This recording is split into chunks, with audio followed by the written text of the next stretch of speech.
Keep it pyro. Welcome back. It's Flip Life Radio. PyroRadio.com, and our special guest in the building.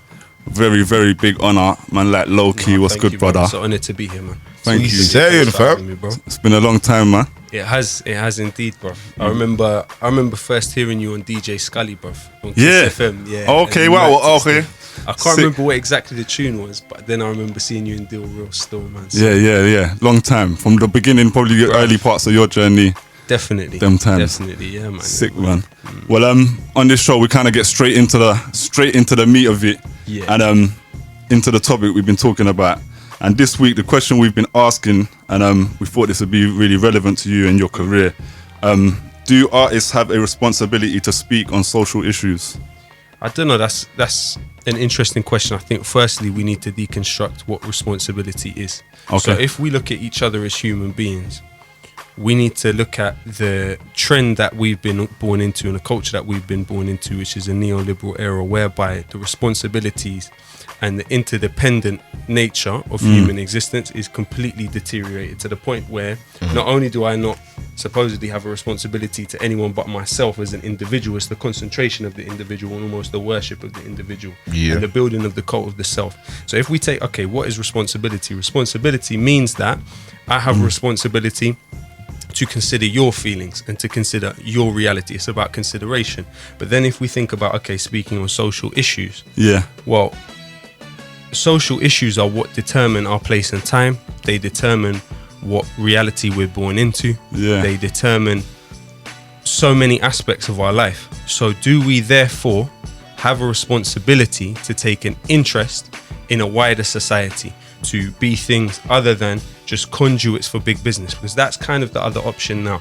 And there's the presumption that if somebody is not speaking on social issues, then they're kind of apolitical and there is nothing political about it.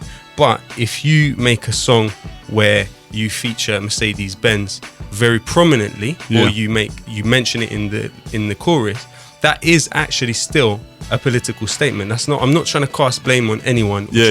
Or trying to, because at the end of the day, we are products of what we've been born into, and there's so much that's normalized. Now, do we have a responsibility to problematize these things that have been normalized? If we feel they're against the interests of other people, if we feel they're harming other people, you know, there's so much that we are told we shouldn't really have.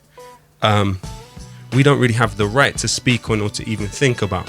If we want to build as just relations as possible between each other, but not only between each other as human beings, but also with the wider environment and with the world, and seeing the environment as something which we are of, that we came from, rather than something that we need to conquer and push down, we have a better chance as human beings of existing for a longer period of time. You know, that's the case. What you have now is you have rapacious corporate power and fossil fuel companies which are essentially betting the lives of their grandchildren against short-term massive profit.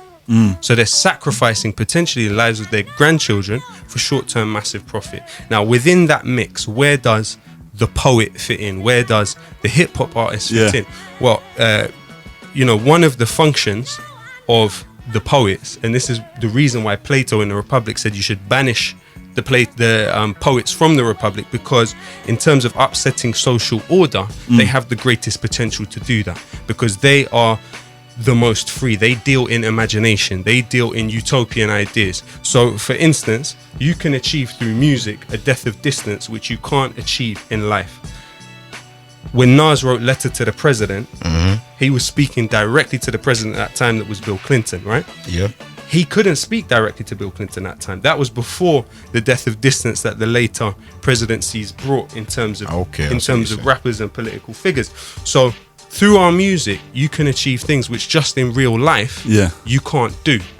So why wouldn't you think, okay, these are the things afflicting people that I know and people from my background and people that I'm close to and family members. Why am I not going to use this platform in this position, which in a way brings about an equalization of sorts? It allows the most quote unquote downtrodden person to speak to the most highly placed person in the society. If you talk to Prince William or Prince Harry, they 100. Well, they do know because they've met him. They know who Tiny Temper is, right? Yeah. Okay, so Tiny Temper and artists like him, you know, even when I look at, say, my music, when I'm touring and I'm meeting people, I wouldn't stand a chance of meeting these people otherwise through the music. I literally wouldn't stand. I couldn't work in any other field that would allow me to meet as various a group of people. So if we look at what we're trying to do through hip hop, we do, I think, to a certain extent, have a responsibility to search for betterment as much as we can. And if one of those ways of searching for betterment on a wider level, in a more holistic, more encompassing level than just straight away me getting a lot of money very quickly and the immediate people around me getting wealthier and me getting wealthy, like what can I really contribute to the betterment of people on a larger level? Do we cling to even the idea of states? Do we cling to this idea that we've become very accustomed to when it's actually quite a new development in human history? Especially when we live in a time where me and you will do this interview and it can be transmitted to someone in the Philippines like that. Okay, so do nations and borders still exist in the same way they did prior, number one, to the internet, but prior to recorded image? They don't. We live in a time of deterritorialization of all these things. In that we can share information with each other. And we can share information like that, and they don't need a passport to watch this. But things aren't like when you were saying like we're living in a kind of neoliberal age, and that is true to 100%. But practically, we still need each other. Like people, completely, like the Grenfell thing, like that big up that song that you did for that as well. But the Republic down there is an example of how, in this day and age, even in this neoliberal age we live in, we still got community. We still got people who, you know what I'm saying, stand up for each other.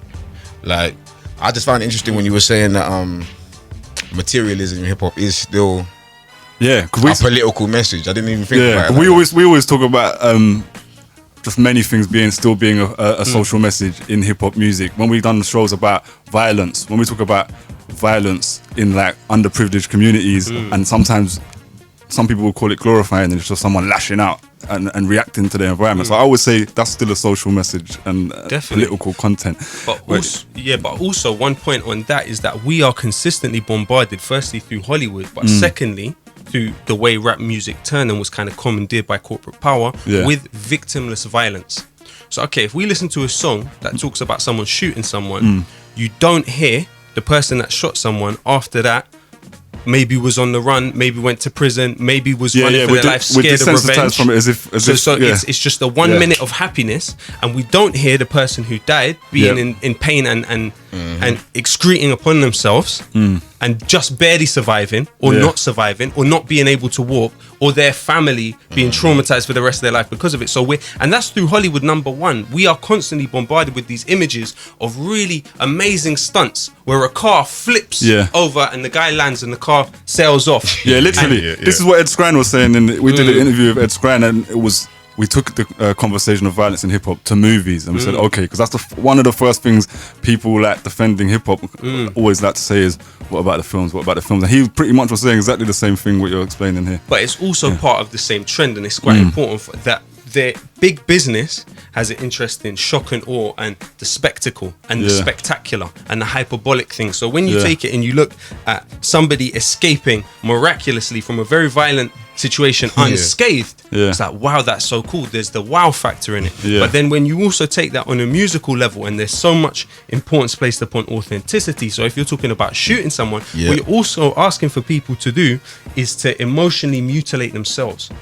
To emotionally mutilate themselves in the name of manhood, which is also now deeply interlinked with the ability to project violence onto another person. Masculinity. But so okay, if we look at the way societies developed from being hunter-gatherer society to becoming agricultural societies, what that meant is that groups settled, because in order to do agriculture we had to be settled in the same place for a certain time. Okay, now there had to be a group within that group of people that took hold of the surplus of the product. So in order to do that, they had to be able to master violence. In order for them to master violence, they needed a group within that population that could administer violence. Okay. Now, in order for the administering of violence on a systemic and institutional level, there needs to be a death of conscience to a certain extent. When you look at in 1911 was the first time a plane dropped a bomb from it, right? Yeah. And that was in Libya by the Italians. Now, what that changed war drastically, because prior to that, a majority of people that died in wars, they died from starvation. Yeah. When people were on the field and they were shooting each other, often people would find ways to miss other people because there was something within them that wanted to avoid killing a helpless person. So there's something within us, our conscience, that believes that killing another human being is wrong. But in order for us to do that, and what we're called upon in that context, at that time of the agricultural revolution, were the men in the population, because women were often pregnant, were often dealing with these things in different ways. When men were asked to do that, they were asked to link their humanhood, i.e. their manhood, to the administering of violence. And so it's actually linked to, when you talk about the mantra, be a man, what you're asking a human being to do is limit their emotional expression. In almost all of the instances where you hear someone say to someone, be a man or man up, it's saying stop expressing yourself with this width of expression. Narrow it. More. And so what that's about is that's linked to our ability to use violence against each other and against other people. So when we look at the films, when we look at the music and all of it that creates the cultural ambience for all of these issues, when we look at the number one killer of people our age, of men our age, is suicide. What's that to do with? That is to do with the internalization of all of this pain, of all of this pressure that we're told we can never express, that we're told if we do express, we are somehow negating our own humanhood. So do you think, so you're saying that these corporations are administering this stuff in our entertainment in order to desensitize us to violence in the real world, to war? Well, I think one Eisenhower, when his exit speech from the presidency in the United States, he said, we have to be wary of the military-industrial complex, which we need to be wary of these military figures controlling the government. Now, in that case, we look at, say, BAE Systems over here, which cost the taxpayer £1 billion per year that they have to pay in extra credit guarantee schemes, whereby if BAE Systems, which is officially separate from the British government, makes a deal with another government across the world, and there's 22 out of the 30 countries which the British themselves have on their human rights violators list that the British actually sell these weapons to for BAE Systems. Now, if they make a deal and I turn around and I renege on the deal and I just say, no, we can't finish this payment, it's the taxpayer that has to foot the bill for that, to the tune of £1 billion per year. Okay, so now when we look at these centres of power, and they made over £27 billion last year, BAE Systems. So we're talking about a massive industry. Britain are second in terms of arms exports, only to the Americans in the world. And that's the biggest US export, more than Hollywood, is arms. So when we look at the simple material facts of it, you have people invested in the idea of permanent war. You know, in the United States, the way guns weigh up against the population is one gun to every single head. So this is a big business. Straight. It is a big business. So that's not necessarily to say look at it in a very simplistic black and white binary way without appreciating the nuances, but it is to say that in a simple ABC way, there are people with the announced interest of encouraging human beings shooting each other because they make money from it, of encouraging human beings buying jet planes and dropping bombs on the poorest people in the world. That's not a conspiracy theory. That's an actuality. So within all of that, where does violence fit into it? Where does the idea of us defining ourselves upon that basis fit into it? Now I see where you're coming from, because I definitely see the desensitization and stuff, like from when you're young, it's horror movies, and then every horror movie gets more and more gory. Or even general action films. And, by the time you're 10 years old, it's like, this isn't even scary no more. You're completely desensitized to human death. But is bloodlust part of human nature? I don't think so. What do you think? I don't know. I saw a debate about this on Facebook literally yesterday. Or someone had written, "Are people born criminals?" And then the conversation developed. Well, crime is a social construct. So what we're talking about is bloodlust would have been a better question. And I'm not sure. You can't. I don't know. The worst parts of our nature are pushed in this society. So these times, if it does exist, we're fed it a lot.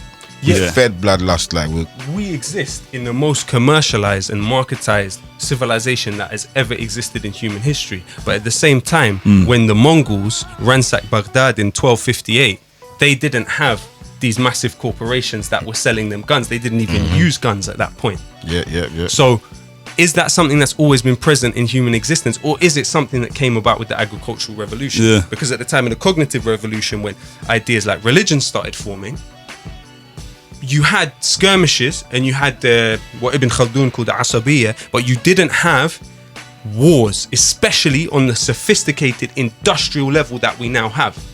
And we now have wars where literally defenseless populations without any military means, let alone an air force, are being bombarded with the most sophisticated weapons known to man at the tap of a button from a military base in Nevada.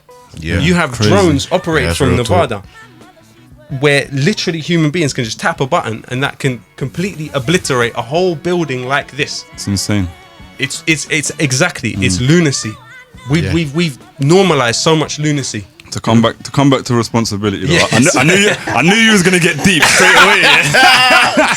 Sorry, bro. Nah, that's what we do here. And I banned one before I come in as well, so I'm mad deep right here, bro. Nah, for real though, like straight away. Okay, when we asked the first question at the beginning, and I suppose everything you've said since then are perfect reasons why we should take a responsibility, or maybe not even use the word responsibility, why we should use poetry, music, art forms to speak about social issues and to not fall into the trap of promoting the same kind of things you're talking about. But does that make it a responsibility? Let's say the young artist who's coming along, who isn't aware of the things that you're talking about here, who probably could learn a lot from watching this, and they're just speaking about the environment. Where does their responsibility lie? There's two ways we can look at it, right? We can look at it in one way, which is, as artists, we have to put windows where once were walls. Okay. That's one way of looking at it. Or as artists, we have to put mirrors where once were walls.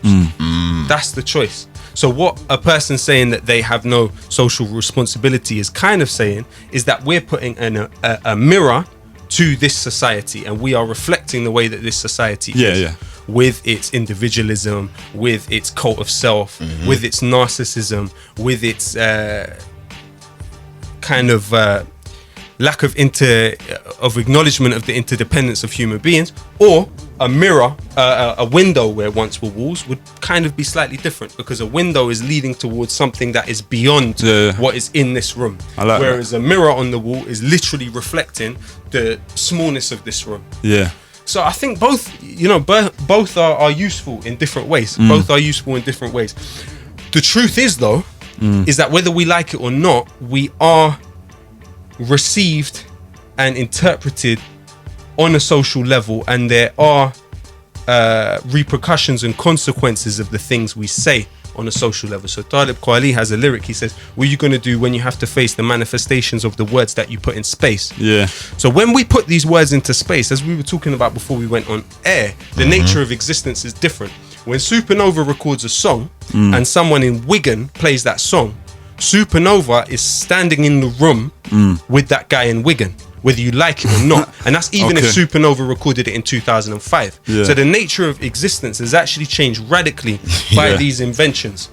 So in that case, if that what he hears from you, no matter how, and I'm not projecting this onto you, I'm saying this to myself first and foremost, how absent-minded we may have been when we recorded it. Say we recorded it like, I'm feeling this way, I want to get it off my chest. I'm not taking into account that maybe this is going to affect this guy's life. Maybe this is going to get into his dreams. Maybe it's going to become part of a mantra that he repeats to himself. I literally look back at a lot of the stuff I've done and regret it.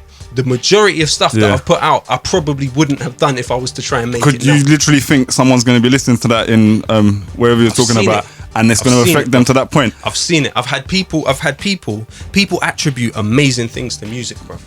People will turn around literally and attribute their recovery from a life-threatening illness to your music. Yeah. At the same time, can attribute. I'm defensive about this argument, and this whole topic, because hip hop gets blamed for things too much. Of course. I'm always on the standpoint of defending hip hop in that sense, and looking at the wider societal 100%. issues. And I don't know, I feel like the people who gravitate to that type of music is because there's other things in their environment. People that listen to music to do with selling drugs and violence is because they're in a volatile environment already, so they gravitate to it. I don't really believe to a huge extent that it influences people to go and be violent or actually act on these things. No, I completely agree with you that the socio-economic issues existed far before the music and the expression did, but they're also targeted, and it's marketed towards them in a way that nothing else is marketed towards them as well. You do also have the factor of what you're saying as somebody feeling that this reflects, again, like the mirror on the wall, it reflects something they're going through. Emotions or whatever it may be. But at the same time, there is and it's predominant, I would say, a kind of mutilation of emotional expression in that saying, look, do violence and it's victimless. There's not really any victim to it. You don't see the victim. Do this and don't feel, because if you feel, you're not a man, and if you're not a man, you're not human. And I think this is a big part of it. And when it is industrialized to the extent that it is, when literally billions every year are generated from it the way it is, we can't, and I think we'd be wrong to say it's something that happens kind of independently, autonomously. It's something that literally people make a hell of a lot of money off, and the majority of the people that make a hell of a lot of money off it are not from the socio-economic background of the people singing it. Do you see what I'm saying? Telling the story from that place. They were never in that situation. And so there's something perverse about it. When it gets to a big industrial level, there's something quite perverse about the selling of that idea. You know, we look at cigarette manufacturers, for instance. There was a guy called he was the uncle of Sigmund Freud. His name was Edward Bernays, and he is really the father of propaganda. He wrote a book called Crystallizing Public Opinion. And in that, he lays out the way that he was selling cigarettes. He worked for a tobacco company, right? And so during that period, you had people demonstrating for women's right to vote in the United States. Now, one of the things that they were doing was going on these marches. So he'd take a picture of a woman smoking a cigarette, right? He'd use the imagery of the Statue of Liberty, and he'd say freedom torches. So what you're doing is you're commandeering and you're harnessing something which is real, and something which is grassroots, something that it's a kind of a form of astroturfing, which is what they call it when they try and make something look like grassroots. So you're trying to, by association, associate the cigarette to freedom, and which is a really kind of ambiguous term in and of itself. It's a bit of a mythology, but you're linking the cigarette to a person on a march for women's rights. So person that looks at it like, I support women's right to vote, oh, the freedom torch, now the cigarette's in my mind associated with that. That's deep. Another thing that he did was he was working for a company which sells bacon, for example, right? Now this was before the internet, so the capabilities that they had were way less than the internet now has to brainwash people into buying stuff and to manipulate people's minds into buying stuff. But they would say he'd get a doctor to comment in the paper on how much a human being needs protein in their breakfast. Okay? In the same newspaper, they'd plant an article a few pages later, bacon is a great source of protein. So you look at the implication of the message, of the message, and when it becomes culture, when it becomes mass culture in that way, it's really a tool of control. It's really a tool of control, and it's important that we try as much as we can within the little windows of opportunity that we have to try and demystify these things, because that is what will get us to the closest point of emancipation on a personal level, to say, okay, what am I? Who am I? Am I merely a reflection of the media images I've been bombarded with since I was a child? When you look at the amount of images that a human being now is exposed to in one day, it's as many as a man in the 19th century in the United States would be exposed to in his whole lifetime. So we're bombarded with images every day, and we've gone as a civilization from a print-based civilization to more of a image-based civilization, and constantly being bombarded with these ideas. But where are they from? What's the root of them? Who profits from them? You know, these real. are these are the questions, man. How do you feel about like the current state of UK rap and grime and there's a lot of artists now, I suppose in the time since you went away and came back that are charting, doing really well. How do you feel about the current scene and their content specifically? I think it's beautiful, and I'll tell you why. Because the width of expression is wider than it ever has been. There was a period of time when we were coming up early, right? When people rapping with American inflections, and when I started rapping at the age of 12, I rapped with an American accent, Same, right? Because that's all I saw. Because that's all I saw. That it was like mimicry to try and because that was all I saw. That was the only possibilities that we didn't have the power of imagination. Now you have human beings that can make songs about pretty much whatever they want, they want, and there will be someone somewhere that will love it, someone somewhere that encourages it, and someone somewhere that will allow those people to make a living for themselves in a great way. How could I think that's a negative thing? I don't think that's a negative thing. And what's even greater about it, particularly here, is that it's coinciding with a further push for independence. So people are more independent from corporate power than they've ever been. They're more flexible in terms of what they feel they can speak about. What they feel is worthy of being talked about. So I completely do you think they're speaking many of those artists are speaking enough about the social issues and type of stuff? I mean, okay, so for example, with the Corbyn campaign, you saw myself, you saw Akali, you saw AJ Tracy, you seen Stormzy, you see different rappers or different artists or different poets, different figures actually playing a role in galvanizing people. In that has changed the political process in this country irrevocably. It's in a way a wider distribution of political power, of which we have never seen in this country. You've never seen this because essentially you've got people who may or may not be the children of immigrants. The children of immigrants from former British colonies coming in and speaking to children of all social stratifications, of all classes, and having an influence, and having an influence on them and who they will vote for. Definitely. That is radical. I would save that kind of topic for a little bit later, but since we brought it forward, we might as well carry on with that. I would say, like, your stance on a lot of things and in your music politically through your career has been quite anti-establishment, and now you've quite supported Corbyn and got involved. What's made you? I've seen you receive criticism for it, even like online, that's saying from people who haven't really seen Corbyn in the same way as probably we do and some others. So what made you feel to get involved at that time? Well, the point I made around it is that, look, what is our function? Our function is not necessarily us as individuals to seize power. Our function is to keep those in power scared and receptive to what we have to say. Now, what do we see in Jeremy Corbyn? We see someone exceptional in that all of the movements for social justice when we were growing up, as of our generation, this is a man that, as you will probably know better than me, has held his constituency as long as I've been alive. We've both been since the year we were born. Precisely. He came in, So there you go, right? How has he held that constituency? Has he held that constituency because of donors? Has he held that constituency because the press barons and the corporate media have been backing him? Or has he held that constituency because when people have come in with a genuine problem about their lived reality and their material needs, that man has gone to the end of the world to help them, right or wrong? Yeah, definitely. Okay, has that person got wider support because he's been on every single platform supporting freedom for people outside in former British colonies, speaking against British imperialism? That's why that man has support. So any of those people that would look at this as somehow us becoming part of the establishment, they're very mistaken. They're very mistaken, and they haven't actually, to be honest, read enough about Jeremy himself.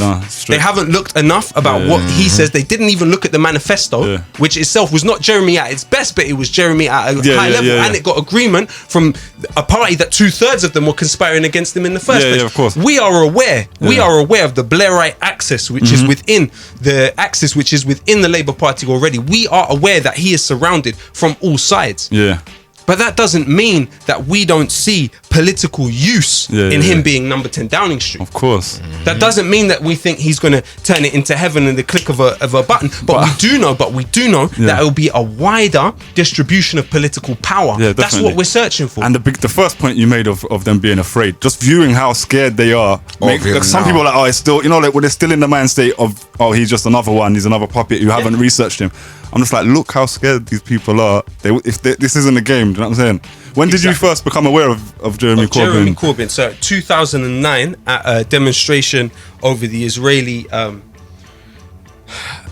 one in a long line of Israeli destructions of Gaza, you know, and that protest movement at that stage, a lot of the young men of an Arab background were criminalized during those protests outside the Israeli embassy. You had, you know, tens, if not hundreds of them. Yeah. Number one, arrested, but many of them sent to prison. And some of them were university students. Some of them were working in decent jobs at the time. We've seen some of them come out and turn to even more extreme expressions of some type of political desperation, a sort of nihilism that they became imbued with, shall we say, by that entire process, by that otherization, by that ostracization from the mechanisms of the state. And so during that period, Jeremy Corbyn was on the front line of all of the demonstrations with Stop the War Coalition. He was speaking at all of the demonstrations. That's when I personally first became aware of him, 2008, 2009. Sick. But, you know, since then, you know, anyone that thinks that having someone in 10 Downing Street who has, number one, vowed to build 1 million homes, half of them social housing, when you have, according to BBC figures, 1 in 69 people in the capital homeless, when you have 250,000 people nationally homeless, that someone has said he's not going to continue cutting the NHS the way the Conservatives have, when Theresa May is talking about deporting anyone that earns less than £35,000 a year, which in and of itself, £30,000 a year, which in and of itself would lead to an exodus of about 35,000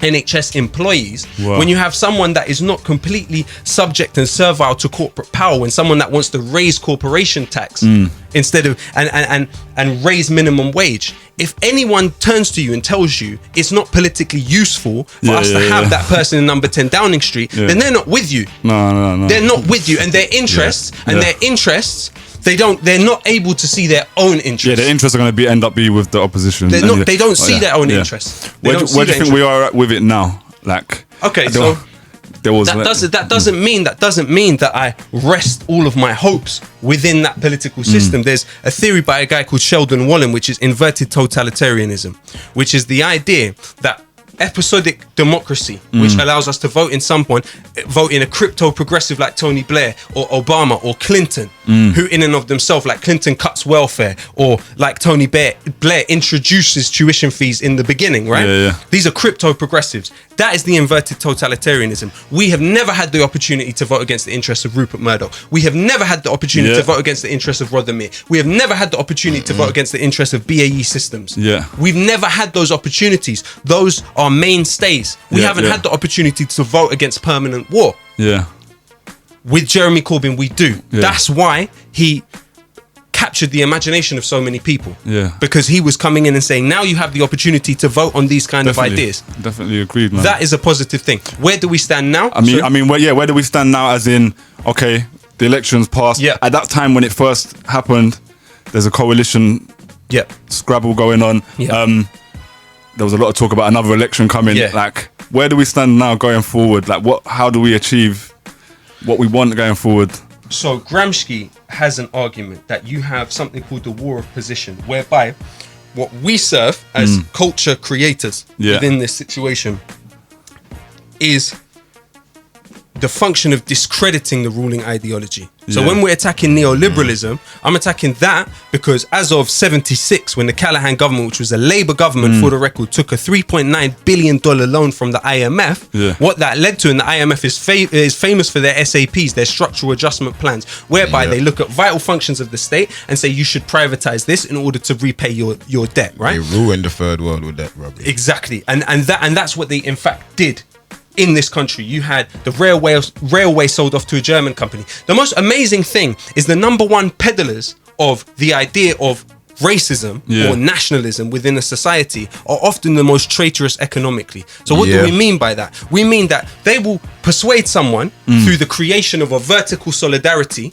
between them and the implementers of their policy. They will say to them, look, you should worry that your beef is not British. You should worry that your apples are not British. We will protect this British produce. Okay, that's on one hand. At the same time, you'll sell off the railway to a German state company. You'll sell off Brit North Sea Oil to a Chinese state company. You'll sell off BP to the Americans, right? These are things that are even within the tortured logic of nationalism. This is traitorous behavior. But yet people are focusing on the micro rather than the macro. And so what was the exact question? Sorry, I'm saying, like, with Corbyn's campaign, Corbyn being the leader of the Labour Party, how are we going forward with this and getting him into power next time round? Okay, so the point I was making, to go back to Gramsci, is that we are in the war of position. We have to discredit the ideology which this rests upon, which this inverted totalitarianism itself rests upon, because it's through that we're going to be able to thrust into public consciousness, number one, the idea of a different way, that an alternative is possible, that we don't have to be completely servile to fossil fuel companies, that we don't have to be servile to the banking system, whereby the idea of free market logic, it's a lie, it's a complete mythology. At every stage, the government is involved in the market, merely by them saying that children over the age of 12, for example, can't work. That's involvement in the market. When the banks crash and the government comes forward and foots the bill, and rather than nationalizing the banks, subsidizes them, so these bankers can still get bonuses, that's involvement. That's involvement. When they pay £1 billion per year to subsidize BAE Systems, that's involvement. So we don't live, the free market logic is a lie. It don't exist. It doesn't exist, and it's a lie. And these are the things that we need to discredit. We need to dispel the mythology that is wrapped around and creates the cultural ambience for this to exist. We need to pursue a death of distance between these sides, to say, look, we want political participation, we know what's going on, and we're going to play a role. And that's merely what Jeremy Corbyn is a conduit for. He's a conduit for. It's not about him. We're not interested in the personalization of this stuff. So often, when you look at Trump, for example, they are able to personalize the structural violence and the overall system that it is. Like, it's almost celebrity. With a pantomime villain. With a pantomime villain who is the sort of, it's the sort of externalization of evil. Look at this terrible evil person. A historical evil that just stands in its corner by itself. That was produced out of nothing. There's no reason this villain exists. It's just there. It's Osama, it's Kim, it's whoever. Do you think we're gonna do it? I think, right, if you were to look historically, if somebody actually wanted to access the information, even in the last 30 years, the generations before us, in order for them to actually get to grips with something, they had to go to the library, get a book and sit down and read it. Now, if you want to go on YouTube and listen to, say, Noam Chomsky, or you want to, listen to something. You got to know who to listen to first, though. That's true, but it is available in an easier way. And it doesn't cost anything the way it did before. And so what you do is you have an access to information which has never, this is the first time in history people have access to this information.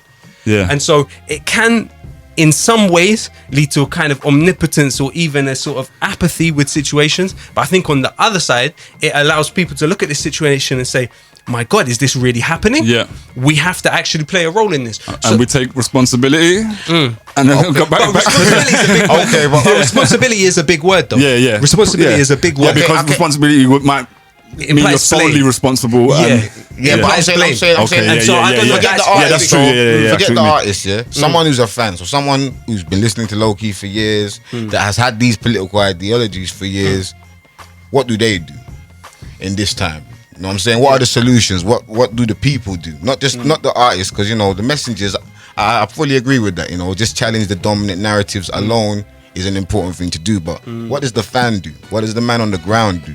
So ideally, what we're trying to do through the music is put something into, and it's not tangible and it's not quantifiable. When someone listens to a song, it's almost impossible to know, and this is why the issue of responsibility is so hard to define. Because how are we going to actually look at that and say, this song is responsible for this action. Very difficult.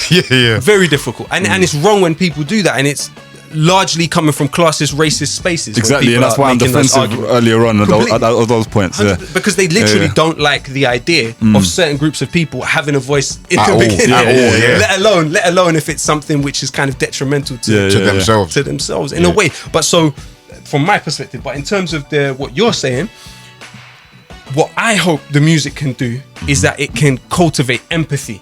It can cultivate empathy and foster that within you first and foremost. So like resensitize you to other human suffering. To other people. So you can stop just seeing, say, the person that comes into the building and cleans the toilets at the end of the day as, you know, that's his job. That's what he's born to do. That's how, you know, that's quite a sort of kind of Aristotle way of looking at it, is that people are born to be a certain job sector in society. Yeah.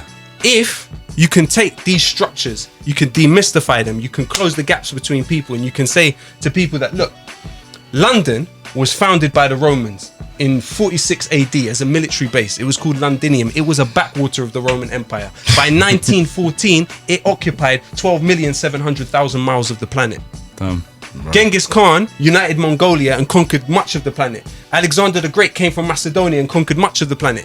Do you talk about Mongolia and Macedonia today? No. Does it have any cultural capital today? No. At one point, it was the most illustrious place in the world. Yeah. London literally went from being a military backwater to ruling 80% of the planet. So anything is possible in terms of human beings. You can't look at human beings and we only see things within our time. Yeah, so like, exactly. A lot of people with the political system who are just like, they don't believe in it.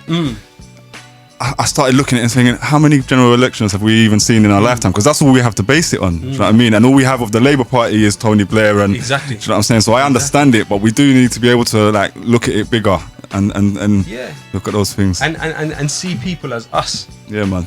Before we wrap this up, 'cause I knew we was gonna get deep and deep and deep.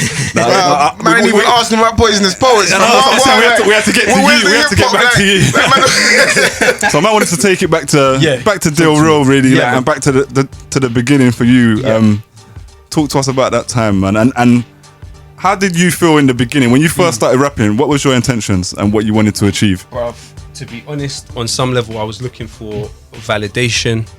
I was looking for a way to, in a way, one of the products of living in this society is seeing the rest of the world as an extension of your ego. And I think I fell victim to that at a very young age. And I viewed really hip hop definitely as a means of communication, but also as a means to satisfy that need for validation from somewhere and from other people. And I was searching for that. And so then when I came to Deal Real, I was able to kind of, you know, express myself on one hand, but also at the same time prove myself to myself and to other people. And so that's what kind of Deal Real represented to me. But I think it was amazing and really a beautiful experience, because what you had is people coming together for the same aim, which was enjoyment, which was expressing themselves, which was hip hop, which was competitive MCing and stuff like that. And I honestly discovered some of the most innovative MCs I'd ever heard in my life. I discovered some of the most innovative ways of playing with language and real poetry at Deal Real. I think it allowed, say, you to meet with someone that was a very well-known big rapper, like say Kanye West came through, and these kind of people, if you wanted, you could run up on them and spit to them, or you could like, so it gave you this feeling that kind of everything and anything was possible. And also it was just for the love of rapping, which for me, obviously things have changed, bro, over time, when I became a little bit more kind of aware of the potential of what it was we were doing, because so much of what we do is limited by the fact that we're not actually aware of its potential. And so as time kind of progresses, you kind of realize more of what, you know, can be achieved through it. But yeah, obviously I met Doc there, and you know, Poisonous, just amazing MCs. Like it's a shame that more did not come of Poisonous, and you know, could still, but at the same time, when you, even with myself, there's so many things that I do that I interrogate and think critically about and say, maybe I shouldn't have done that. Maybe I shouldn't have done that. So getting 6 people on the same page, artistically, and you've changed a lot since then. Yeah, I was thinking about it. We've had Doc on here. We've had Tony on here a bunch of times. Yeah. And we've probably asked them all the similar kinds of questions. Man, because in his battles they always use me to all the time. Well, it's not his fault. It's cool though. Like you've all looking at you. It's not a fault anyway. But looking at you 3, you've taken like 3 different lanes and all become really quite successful in them and doing really well. It's quite amazing. At that time, I suppose when Poisonous Poets started, you wasn't on board from the beginning, so a project came out and you wasn't on it. And then you and Styler came on board. Yeah, exactly. And there wasn't really music that came out. So that like with them, I first heard them on Choice FM on 279 show, which to me at that age was just the best. You'd get people on there literally spitting for an hour. And Poisonous murdered it. To me, it was just the pinnacle of rap excellence. Even to this day, like sometimes the lyrics pop into my head from that freestyle. So yeah, man. I mean, so who was the best? You can't ask that. We've asked all of We asked everyone. You can't ask that. Who was the best? I think I forgot to check the answers on the way. I think Tony D said what? I can't remember who they Tony D said. I know Tony D said Styler, and then he changed it to Reveal, I think. Right. And then I feel like Doc said himself and changed it to you, but I can't remember. Bro, like literally, like every single one of them, I learned, even just listening to them, even just as a listener, bro. Even if you take away being in direct proximity and them spitting, as a listener, bro, I learned so many things from each of them. And there's so many things that I wish I implemented in my, like with Tony, there's a meticulous attention to detail in his punchlines. That when I was younger, it would go over my head. But and it's not in a kind of pretentious way. The punchlines, they're very, very clever and very, very sharp. He's like a novelist, bruv. And with Doc as well, I remember being at Deal Real and seeing how he could, number one, in a diplomatic way, control tensions in a room, but also moreover freestyle and hype up a crowd, which is something I struggle with as well. In terms of revs, bruv, like monster, man. He's insane, man. He's just an amazing spitter on every rhythm. I remember the first time I heard him go on double time. And I think that might have been the first time I realized double time was double time. Previous to that, I'd heard like Twister and then not do it, and I was like, okay, he's just rapping fast. When I heard Revs do it, it's like, okay, he's on that early. I get it now. And then obviously Therapist, bruv. In a way, it's a tragedy that more people haven't heard Therapist because from he was Poisonous, my favorite at one point. I was like from a freestyle he did on the radio once. I was like, yo, that Therapist kid is crazy. In terms of garage, bruv, like Therapist was unparalleled. Like, bruv, there's one sick lyric. He goes, yo, listen, the first lesson that's worth stressing, the germ spreading, so I'm re-amending the term brethren where the Caucasian, Asian, Jamaican, they're all hating. Like, so sick. I know that, bro. So sick. Bruv, see Poison. Both of you see his buzz. No. Imagine how long ago that is. That's the power, And flipping Styler as well. I think the reason why him and Tony gel quite well, lyrically, is because there's an attention to detail. That definitely with my stuff, there's maybe slightly increasing now, but there just wasn't at that time. My stuff was not abstract in any way, shape or form. It was kind of like very direct and quite simple. Whereas you got Styler and you got Tony, it's very meticulous, it's very subtle. There's subtle punchlines that you'll get a year after you've heard them and you'll be like, okay, I get it now. I've developed far more of a reverence for that style of MCing than I ever had before. An appreciation of its skill. What was you rapping about yourself at the time? Bruv, like I say, man, in many ways, we are an amalgamation of the images to which we've been exposed to, especially at that age when you're like plasticine. I was 17, bro. I was in a lot of ways, and it comes back again to whether you're making a window where you're making a mirror. So was there a time for you where you decided to make a change? No, not really, but I think just existing in the society and the things that happen on a macro political level, on a micro political level, they made me realize more that I actually had that this was actually a role. This actually was a function within society. It wasn't just me spitting, looking for validation, looking to get something off my chest, looking to compete with other people. A role to be a rapper. But also, like, again, we're coming back to the social function. You're also touching people in a way that you can't in almost any other way. Yeah. Through rap. You're able to really touch the core of a human being. And it's like, why is it that music that makes us cry affects us on such a deep level? Because crying is the only thing we didn't learn how to do. We came out of the womb crying. We didn't know how to walk. We didn't know how to talk. We didn't know how to do everything else is learned apart from crying. And so when you can make music that makes a human being cry, you really have a great space to galvanize them. I was saying that's why all the funny rappers don't get put in man's top 10 and man's top 5. Like Busta and Luda get left out because they were just mad funny. Sick, but lyrically they're as good as the guys they get left out of. But you know what? Because they never made you songs that made you But do you know what? I reckon Twista. I can't claim to proper know their stuff, but I reckon Twista must have a tune that touches the heart. But I don't know. He's from Chicago as well. That's why I believe it. Trust me, bro. And in terms of the lyrical skill and dexterity that those two have, it's bruv. If you see, but they don't. They're no one's top 5s. I don't know hear no one say, Busta, Luda. No one. Do you know why it is as well? Because people want to think in terms of stories. Yeah. People want a story to capture their imagination and of the person, or the stories that they're telling. Yeah. So the songs, like when you look at some of their like I don't know of any proper exceptional stories of theirs that have been like, okay, they've dragged me in, but I know they probably do have them. Yeah, they do, but not especially not in the beginning of Busta's career and them type of ones. Alright, before we get too carried away, we only got a little time left. Sorry, fast forward. I'm eating the show. Fast forward. Well, now we knew we was never going to cover everything we wanted in this. Like this. Fast forward to the time when I guess you pulled away from the industry and wanted to. Did you think you was really going to retire permanently? What was the reason for it at the time? How did you feel? Well, that's a good question. I'm aware that there's a lot of rumours and stuff like that. Yes, in the barbershop, man said it's Illuminati. You see what they come to him, fam. They told him, listen, if you do this. Same with MCD from before.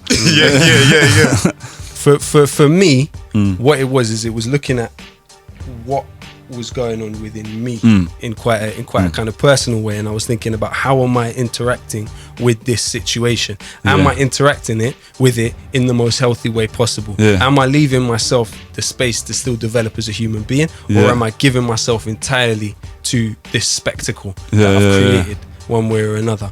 There were other situations going on, but they'd finished by then. And that's something that's important for people to know. So by the time you retired, they'd all done. I kind of looked. I looked at it today because I thought around the time you had a situation where you got arrested before, and then I saw it on the news when your face was on the news. We can touch on that, but I looked at the dates yesterday. I was thinking it was the same time, and it said on your Wikipedia it said you retired in 2012, and it said that happened in 2010. So it was a couple of years before. Yeah, and the case went on for 2 years. Okay. And there were complications in it. There were difficult aspects of it. I'm going to write about it at some point. Yeah.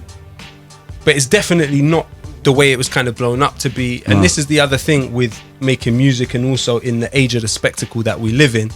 People can be quite hysterical. They can be quite hyperbolic, and it wasn't the way that it was sort of depicted. On another level, through the music, you can say things which dramatize it, which I did do.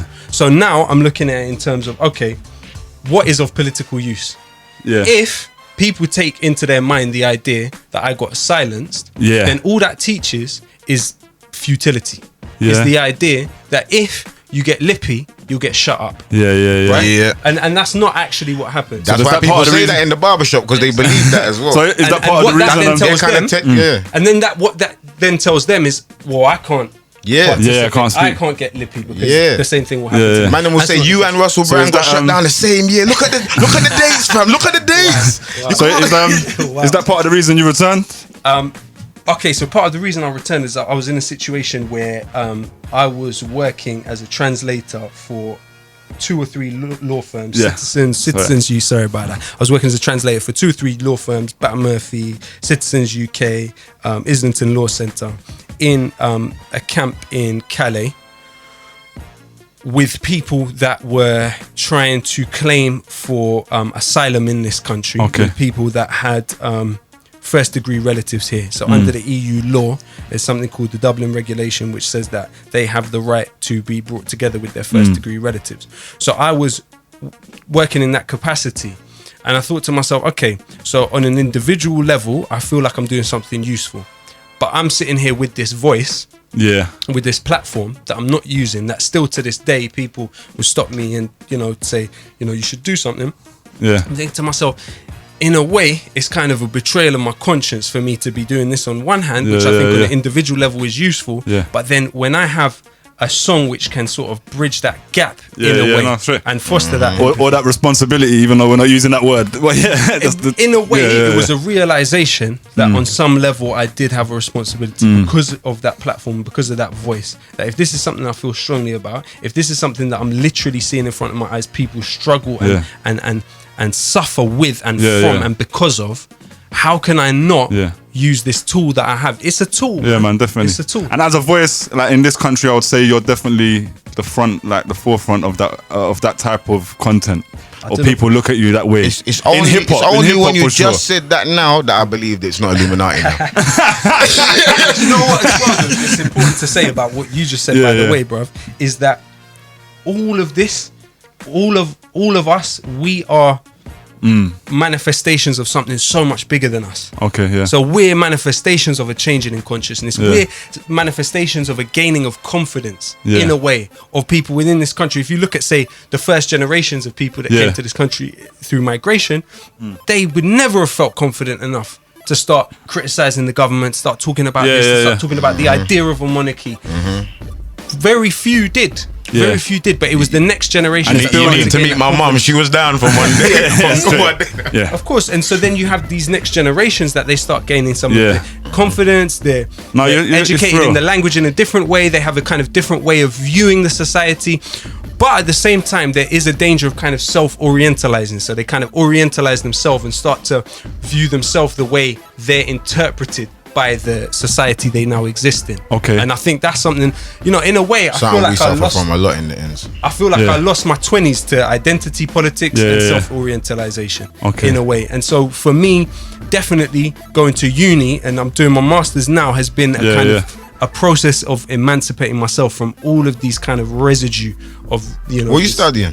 I'm doing a master's in Near and Middle Eastern Studies. So we have a part of it that's philosophy, that's history, and I can do a bit of economics as well. So it's amazing, man. And I want it to lead directly onto a PhD. That's the plan. And so really the music is feeding that. So you're doing the masters this year? I'm doing the masters this year. I'm starting one this year as well. Good luck, bro. I don't know, I'm same plan. Respect. I'm trying to go. I'm in the music world, and I want to write about music and these kind of social issues. So musicology, masters, and then PhD if I can. Big up the ends in that. One of the younger brothers in the game, Awate, he's been under your wing for a minute. Like I don't know about under the wing, but you two had each other's back for a minute. Then that's the better way to put it. How did you two connect together, man? He's someone we bring on here quite a lot and champion. Okay, well, I mean, I met him, I think, when I would have been about 18, so he would have been about 14 or 15, and definitely have seen him blossom. And I think what's beautiful as well is I've been able to see, because even from the time when we were touring together and then now when we're touring together, the different way that he interacts with crowds. Oh, he's amazing. He's an amazing performer, and he's got a beautiful voice when he wants to have a beautiful voice. He's got a beautiful voice, and I think sky's the limit for him. And I think it's tough, man. It's tough because there's so much around us pressuring us to kind of fit into small boxes. And one thing that he's been so adept at, in a way, probably prior to me developing that skill, is defining yourself and not being boxed in terms of what you want to express, in terms of the barriers of expression. I felt like I probably boxed myself into boundaries of expression far longer than, since I've known him, he hasn't had those kind of boundaries. He's got quite a clear vision of what he's talking about and where he's going. And he doesn't feel kind of trapped at all. And I think that's a beautiful thing, man. Yeah, man. One of the most important things, I think you said this interview, is when you was talking about when you was in I don't know why they called it the jungle, but out in Calais. Exactly.